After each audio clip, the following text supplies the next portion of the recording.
Hello, मैं हूँ रेशमा और मेरी ज़िद है बैंक ऑफिसर बनने की और इसी ज़िद को पूरा करने के लिए मैंने स्टार्ट किया है 35 डेज़ एसबीआई पीओ चैलेंज जिसका डे 3 है आज। डे 3 की स्टार्टिंग की है मैंने क्वांट के सेक्शनल मॉक के साथ और जब हम रेत को मुट्ठी में पकड़ने की कोशिश करते हैं तो रेत हमारे हाथ से छूटने लगता है। वैसे ही मुझे फ़ील हो रहा है क्वांट के सेक्शनल मॉक के साथ। मैं जितना ट्राई करती हूँ कि अपना बेस्ट दूँगी तभी ऐसा होता है कि मेरे से परसेंटाइल भी अच्छे नहीं आते हैं और एक्यूरेसी का तो पूछो ही मत।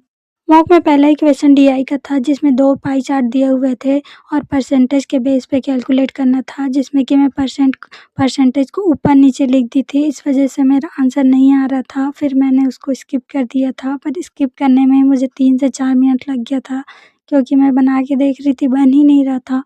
उसके बाद फिर मैं आगे बढ़ गई थी और आज के मॉक में मैं सिर्फ 6 क्वेश्चन अटेम्प्ट की हूँ, उसमें से भी 2 गलत हो गया है।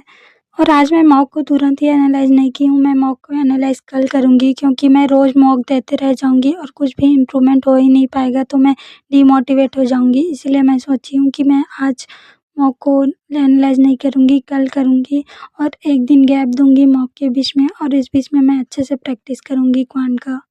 इसके बाद मैं जीए का क्लास करने लग गई थी और कल के मेरे 2 बड़े टारगेट हैं जिसमें कि इस वीक की करंट अफेयर रिवाइज़ करूँगी मैं और पिछले वीक की जो करंट अफेयर थी उसको भी रिवाइज़ करूँगी। 2 बड़े टारगेट रखी हूँ कल मैं।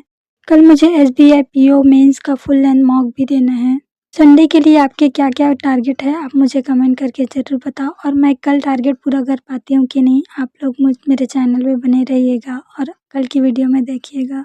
मॉक स्टार्ट करने से पहले मॉक को अच्छे से एनालाइज़ करना और जो क्वेश्चन हमसे बनेंगे उसको मार्क फॉर रिव्यू करना, ये आप लोग करते हो कि नहीं मुझे कमेंट करके ज़रूर बताओ। क्योंकि लास्ट ईयर मैं आरआरबी पीओ एंड क्लर्क दोनों का मेंस दी हूँ पर मैं ऐसा नहीं की हूँ, इसीलिए ये वर्थ इट होता है या नहीं आप लोग मुझे कमेंट करके प्लीज़ बताओ।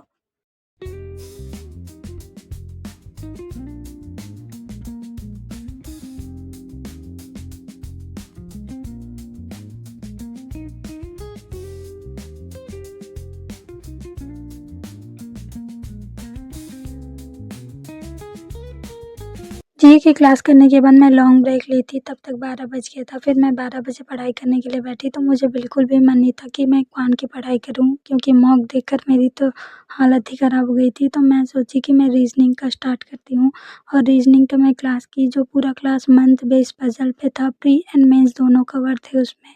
कल रीज़निंग के सेक्शनल मॉक में सिलेक्शन बेस्ड पज़ल मुझसे नहीं बना था तो मैं आज उसका भी एक क्लास की हूँ जो कि सिलेक्शन बेस्ड पज़ल पे ही था पूरा क्लास।